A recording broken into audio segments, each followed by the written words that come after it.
Besok 14 hari bulan Mac akan berlangsung mesyuarat PN. Siapakah yang akan diputuskan sebagai ketua pembangkang? Siapakah pegawai-pegawai yang akan dilantik untuk menguatkan lagi kepimpinan PN? Perang Iran dan Israel atau Yahudi makin berterusan. Apakah kesannya kepada negara kita? Semuanya akan dikupas dalam podcast Zaid Ibrahim.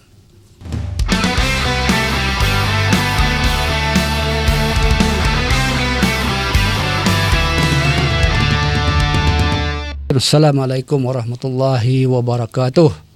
Waalaikumsalam. Bertemu kembali dalam podcast Zaid Ibrahim. Hari ini 13 Mac, hari Jumaat. Kita bertemu kembali untuk membicarakan beberapa isu semasa dalam politik di negara kita dan juga antarabangsa.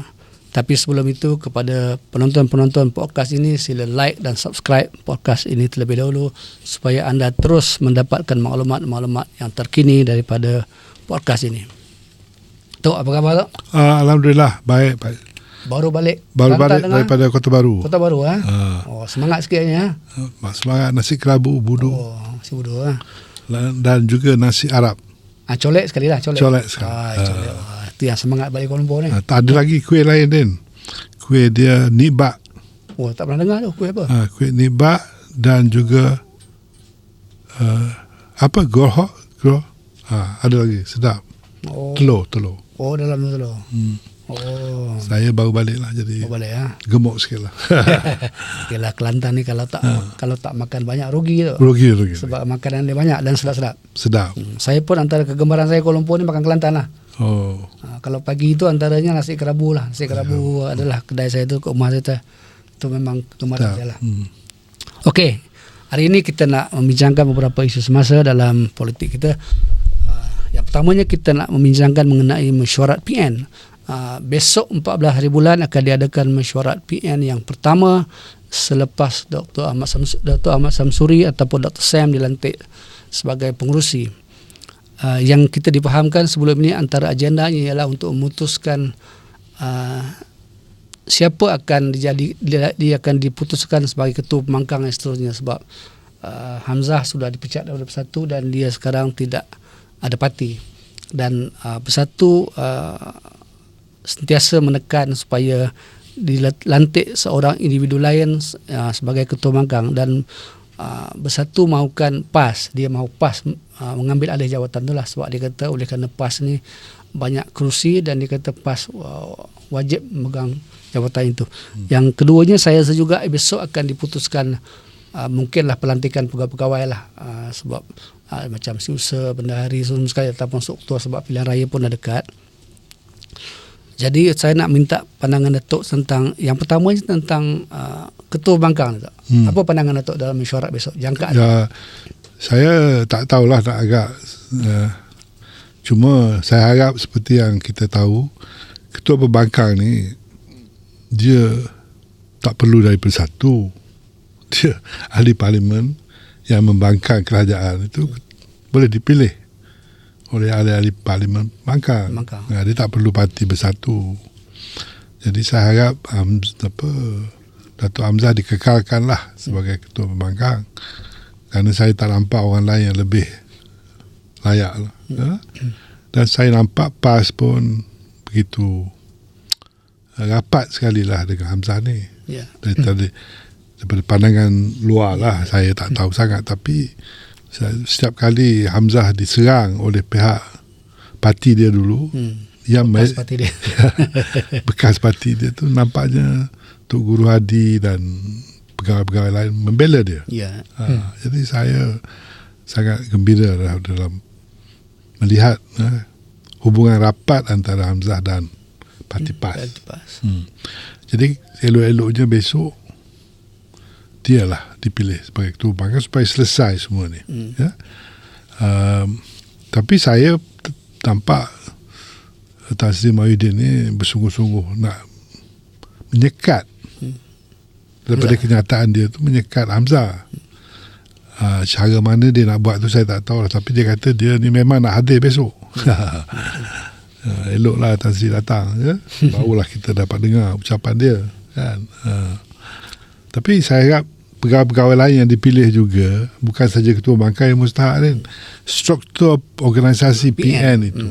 Kerana PN dulu dapat berapa kursi lah, 74 kursi ke berapa kursi dulu pun kerana struktur organisasinya masa itu tak berkelahi lagi, tak ada pecah-pecah. Tak berkelahi. Kalau pecah, kalau rosak, kalau tidak dibenteras dengan cepat, nak dapat 50 pun susah ni. Betul.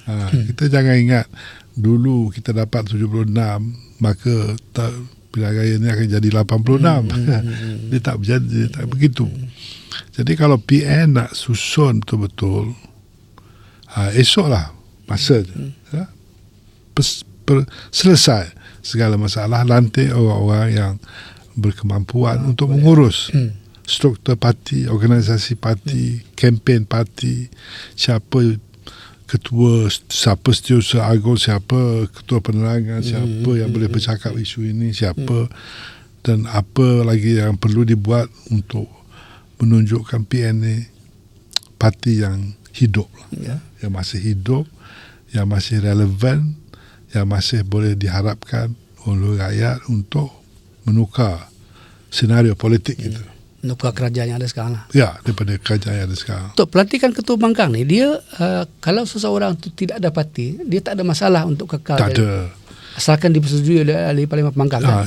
Dia syarat dia mesti ahli parlimen lah. Yalah, dan dipersetujui oleh ahli parlimen blok pembangkang lah. Dia setuju majoriti. Dia tak perlu 100% setuju. Ya, majoriti. Dia bersetuju dan majoriti ahli parlimen pembangkang pilih dia sebagai ketua, maka dialah ketua. Itu mudah je. Jadi kalau PAS dah sokong Hamzah tu, saya tak tahulah mengapa ada orang lain nak cuba nak usik-usik kan. Pasal PAS dah ada majoriti. Jadi kalau angkat tangan pun dia saya ingat tu benda ni macam Hamzah ni, dia saya ingat Bersatu dan Tazim Muhyiddin ni dia ingin memisahkan terus Hamzah ni, dia mengeluarkan terus daripada, dulu dia dah keluarkan daripada Bersatu. Sekarang dia nak keluarkan daripada PN, nak keluarkan daripada ketua bangkang, bahkan dia nak blok pula. Kalau dia kata sebelum ni kan, kalau Hamzah nak blok untuk menyertai PN kalau parti Hamzah. Jadi besok ni antara agenda dia yang nak keluarkan Hamzah ni lah. Mungkin. Jadi sebab tu dia bersungguh-sungguh nak hadir tu besok ni. Tapi saya tak tahulah macam mana nak selesai benda ni. Saya tak tapi saya harap diselesaikan lah. Apa-apa pun tak usah. Pilihan raya ni lagi 6 bulan kan. Jadi kita tak payahlah nak tunggu-tunggu macam dulu. Dia kena masuk gear 3 lah. Janganlah gear 1 lagi. Lama sangat gear 1 lama gear 1 rosak enjin. Lepas tu gear 1 kadang reverse pula. Jadi sekarang ni PN tak boleh. PN gear 4, gear 3, 4, 5 terus. Barulah ada semangat penyokong-penyokong ni. Penyokong di bawah ni meneliti semua ni. Cergas ke tak cergas, dinamik ke tidak dinamik, lembab ke tak lembab. Jadi inilah masanya besok. Saya harap PN buat keputusan apapun. Jadi jangan, kalau itu ada problem, nampak problem ada masalah, simpan dulu. Simpan dulu. Dia kalau simpan, dia jadi macam kudis. Dia tahu kudis kan? Dia tahu. Kita tak suka lah kudis ni merebak kan? Merebak lah dia. Dia kena bubuh penicillin. Sekat benda tu lah. Kudis naik, dia terus penicillin. Streptomycin. Macam doktor. Kalau kerja manis potong lah. Kalau kerja manis potong. Dia tak boleh nak tinggalkan begitu merebak. Masalahnya begitu. Jadi saya harap PN ada orang hebat-hebat semua situ. Jadi boleh buat semua tu. Kalau kita tengok Muhyiddin punya reaksi untuk Hamzah sebagai ketua bangkang ni, dia memang beria nak mengeluarkan Hamzah sebagai ketua bangkang. Dia push pas supaya lantik orang baru, sehinggalah dia adakan mesyuarat ni. Katalah PAS memutuskan bahawa dia kata oleh kerana Hamzah pun ramai ahli parlimen yang bersama dengan kita, dan PAS ni pun dia kata ada parlimen PAS pula menyokong Hamzah. Katalah PAS memutuskan untuk mengekalkan Hamzah dan Bersatu buat kacau. Macam mana tu? Alah, saya pun tak tahu lah perlembagaan mereka tu. Tapi kalau rangkaian 3-4 parti ni, kalau majoriti parti tu tak nak lah. Jadi kalaulah majoriti PN tak nak Hamzah, majoriti ahli parlimen tak nak Hamzah tak boleh lah. Tapi saya tak percaya itu akan berlaku. Kalau majoriti nak lah. Yang tak maunya bersatu. Satu ada 6 ahli parlimen tu. Ataupun berapa pun tak kira lah. Tapi tidak majoriti. Tidak. Jadi kalau tak majoriti, buat bising buat apa? Menyusah ni bulan-bulan puasa ni. Kita kena conserve tenaga. Jangan sia-siakan tenaga kita dalam bulan puasa ni. Kelahi tak tu hala. Dalam bulan puasa tenaga kita tak berapa ada kan? Tenaga pun tak berapa ada. Jadi baiklah selesai secara baik. Tapi seperti saya kata tadi lah, kalau ada masalah malam besok, cari ubat dia terus. Cari penicillin terus, cari perkara-perkara yang perlu dibuat untuk memperbaiki penyakit. Kalau tidak, susah. Susah PN. Sebab rakyat ni menunggu ni PN ni. Rakyat nak tengok Malay tsunami. Dulu kita dah ada Chinese tsunami. Tsunami Cina, sekarang tsunami Melayu. Tapi dulu sampai sekat sekarang ni. Sampai Datuk Najib kata, tanya dah frust sangat tu. Lepas pilihan raya 2013, 2014, dia kata, apa lagi Cina mau? Sekarang ni kita nak apa lagi Melayu mau? Pemimpin yang kalah tu dia tanya, apa lagi Melayu mau? Jadi kita nak Melayu tsunami ini timbul di bawah Perikatan Nasional. Dan saya percaya PAS boleh membawa kepada satu tsunami baru. Satu lagi tu berkenaan dengan Hamzah punya ketua Bangkang ni, kalau kita tengok antara sebab pemecatan dia tu seperti mana si Muhyiddin sebut, dia kata dia mengadakan pertemuan dengan Zahid di Bangkok. Dia kata dia sebagai timbalan presiden jumpa dengan parti lain, dia tak maklum kepada parti, tak maklum kepada dia sebagai presiden. Itu dia kata sudah melanggar parti. Tapi hari ini Haji Hadi sebut, dia kata Hamzah berjumpa dengan Zaimidi itu atas kapasiti dia sebagai ketua Bangkang. Maknanya PAS ni positif lah kepada Hamzah ni, dia mempertahankan Hamzah lah. Ada pula kita punya timbalan presiden tak boleh jumpa parti lain, apa punya peraturan. Ini bersatu ni kadang-kadang lagi banyak cerita ni keluar, lagi orang pening. Ini parti yang ditubuhkan untuk membawa kenyatuan. Tetapi sifat-sifat yang ditunjukkan oleh pemimpin mereka ni memecahkan. Ini apa benda ni? Kan? Jadi saya rasa Bangkok tu Bangkok lah, dia orang nak jumpa Bangkok pergilah. Saya tak kira. Yang mustahaknya Tok Guru kata saya tahu ini bukan pertemuan sulit. Itu cukup lah kan? Jadi kita punya niat politik, strategi politik, itu semua tu masing-masing pandai-pandai lah. Seperti saya kata dulu lah, takkanlah pemimpin berjasa bersatu tak ada jumpa Anwar kot. Rafizi kata ada. Rafizi kata Azmin selalu jumpa Anwar. Jadi pendek kita tak ada lagi. Tak usahlah ukit-ukit macam tu. Ni bulan puasa ni. Parti dia politik ni, saya ingatlah dulu tu parti ni kita nak meramaikan kawan, nak meramaikan musuh kan. Jadi kalau kita semua tak boleh jumpa, semua tak jumpa, susah lah. Saya pun nak jumpa parti PAS ni, macam mana tu? Boleh ke? Saya ni ahli UMNO. Tapi saya berhasrat untuk jumpa PAS ni lepas ni. Boleh tu. UMNO okey. UMNO okey. UMNO okey. Tu lagi satu tu, Hamzah ni dia, kita tak tahu tu dia punya parti ni macam mana dan bila nak tubuhkan. Tetapi Hamzah ni kita tengok dia ada pengaruh lah dengan ahli parlimen yang ramai bersama dia. Yang bersatu tu 13 masih bersama dia, yang dipecat pun termasuk dia 6 pun bersama dia, jadi 19 tu ada bersama dia. Tetapi dia, kita tak tahu berapa lama dia tak ada parti ni. So macam mana dia nak menyumbang kepada PN selepas ni tu? Saya rasa parti ni tak susah dia, mesti ada parti yang boleh masuk cepat-cepat, parti yang boleh diambil alih lah. Ambil alih. Saya rasa mesti ada. Kalau susah-susah masuk PAS je lah. Kan? Buat sementara sebelum parti tu. Sebelum parti tu masuk PAS. Kalau pilihan raya dekat-dekat sangat, masuk PAS je lah. PAS pun kena relax lah, bagi ruang lah. Yalah. Pasal di bawah sana saya rasa tak ada masalah. Cuma dari segi orang atas ni PAS pun memanglah setiap ketua ni nak jadi ketua yang atas, nak jadi ketua, nak jadi ahli parlimen, nak jadi calon, nak jadi dia, semua ada cita-cita kan. Jadi nak masuk orang luar ni mungkin ditolak oleh setengah-setengah pihak. Tapi kita jangan buang peluang inilah. Peluang kita nak menang besar ni. Ini peluang tsunami Melayu ni. Jadi kita nak, kalau boleh selesai lah. Kalau susah sangat Hamzah tak ada parti, masuk PAS je lah.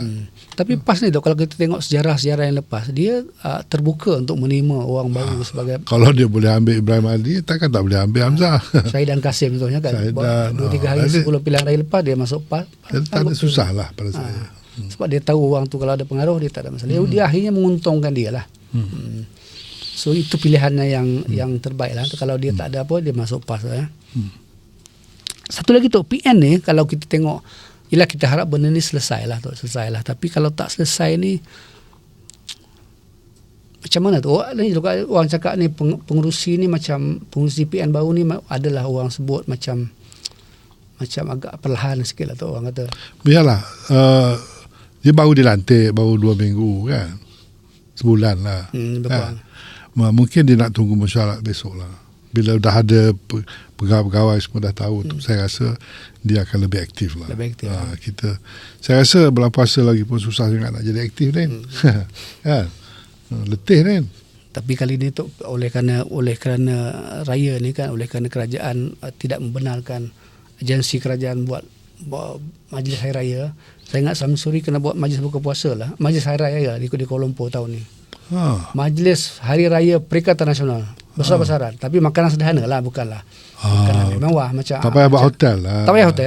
Buat kat Padang pun tak apa. Buat biasa-biasa je. Tapi nampak dia punya grand tu lah. Macam buat rakyat punya program lah. Program. Kita kena melihat begini dia lah.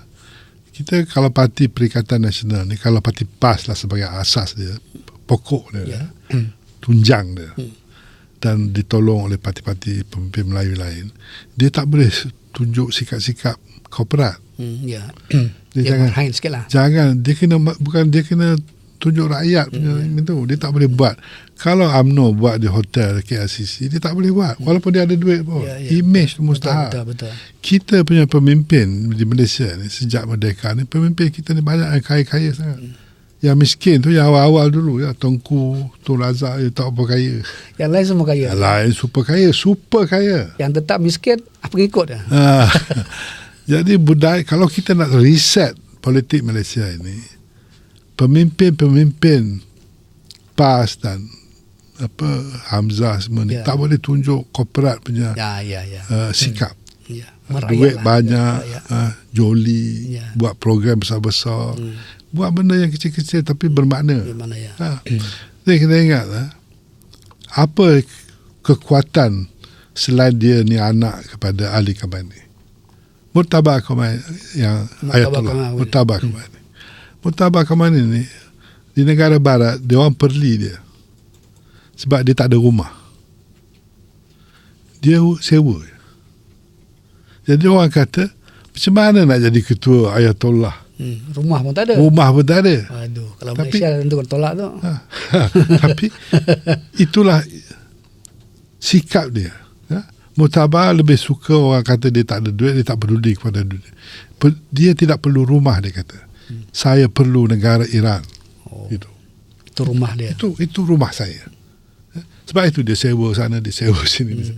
Jadi orang barat, Donald Trump dan pengampu-pengampu barat, Yahudi ni, dia tak faham nilai Islam dari segi itu, dari segi pengorbanan. Dia tak faham. Sebab itu dia perang dengan Iran ni, dia kalah dia. Saya rasa lah. Dia boleh bom. Sekarang pun nampak. Iraq, dia perang Iraq, Saddam Hussein dibayar oleh Amerika untuk lawan Iran. Iran mati 1 juta manusia. 8 tahun peperangan. Tapi dia tak surrender. Tapi Donald Trump kata, you surrender. Sebab Donald tak faham perjuangan itu. Perjuangan Islam. Jadi pemimpin di Malaysia pun, kalau kita nak rakyat bangkit, menyokong Islam, menyokong satu perubahan besar-besaran, tak bolehlah buat korporat ni deh. Tak bolehlah cari malah pemimpin PN besok yang jadi menteri, Perdana Menteri tu. Rakyat kena tahulah duit dia dapat dari mana dulu. Kalau dia kaya, tak apa. Kita bukan tak nak orang kaya. Tapi orang kaya yang dapat kontrak cepat-cepat ni, dia akan teruskan sikap itu. Dia akan terus buat patronage politik. Projek besar dia sapu dulu. Dia suruh budak-budak dia sapu dulu. Ini yang menghantui, yang merosakkan Malaysia.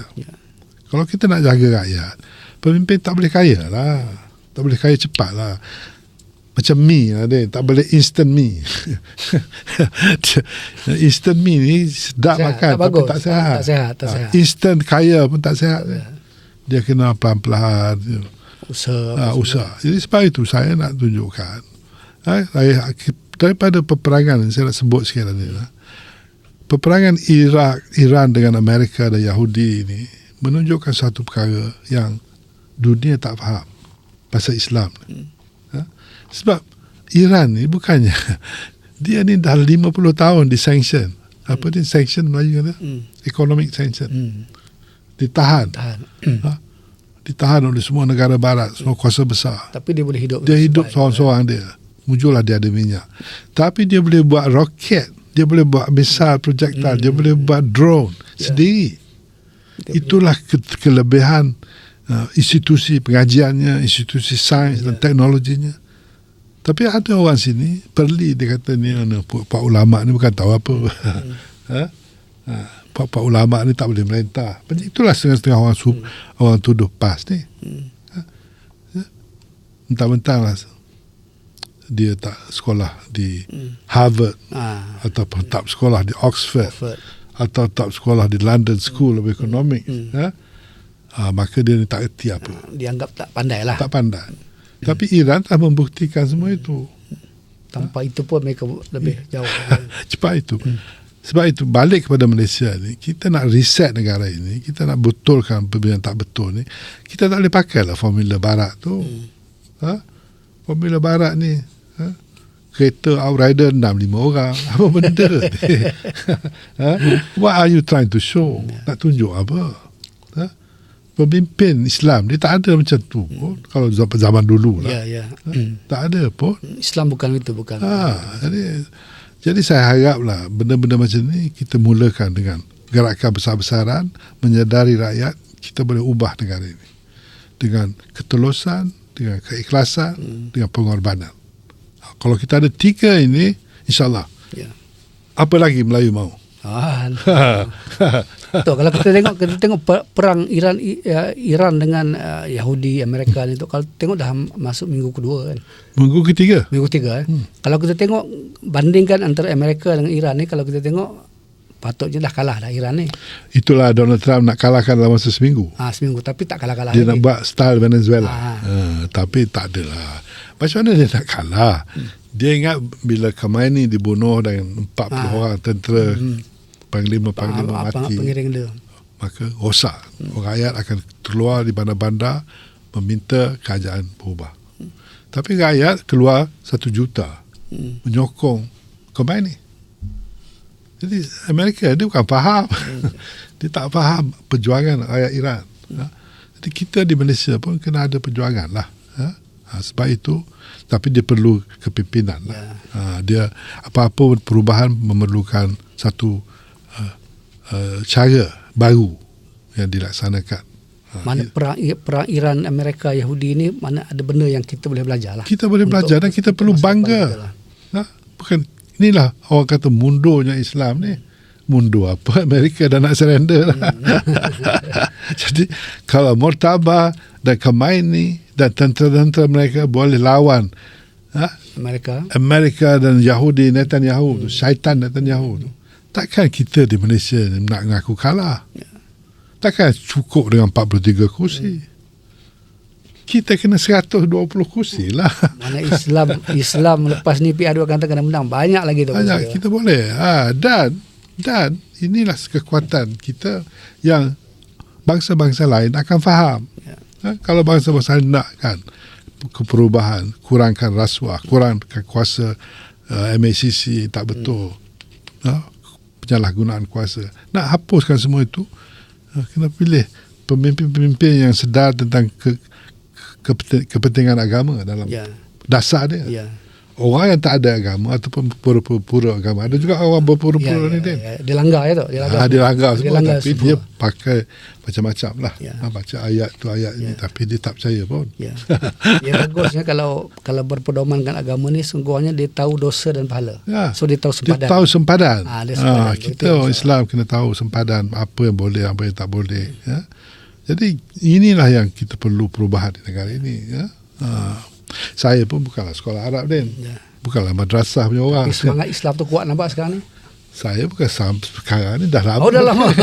Cuma orang bila saya cakap begini, orang kata terlalu liberal. Itu label tu. Orang label saja. Tapi sebenarnya inilah tuntutan Islam. Kita berbuat baik dengan semua orang. Kita betul secara, kita tak tipu orang. Tak tipu, telur. Kita jaga rakyat. Jadi pada saya, itulah tuntutan agama kita. Kan?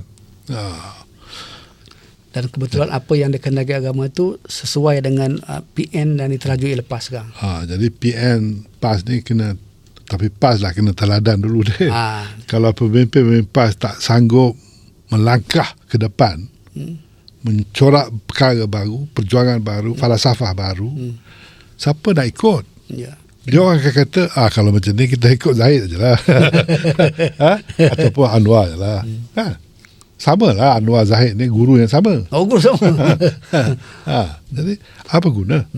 Kalau kita tak mampu menunjukkan perbezaan kita, kumpulan ni dengan mereka, apa beza itu? Akan pilih yang lama lah. Pilih yang lama lah, dapat projek lagi. Kan? Jangan kita nak pembaharuan, nak yang baru semua kan. Sebab kita nak berubah kan. Itulah, Din. Takat itulah. Jadi saya harap kita dapat podcast satu lagi lah sebelum raya ni. Sebelum raya, okey. Yang pentingnya kita harap mesyuarat PN esok akan berlangsung dengan baik dan menghasilkan sesuatu yang membina untuk PN dan untuk negara kita tu ya. Okey, Dan. Setakat itu ya. Okey, terima kasih. Okey. Sekian, jumpa lagi dalam episod yang seterusnya.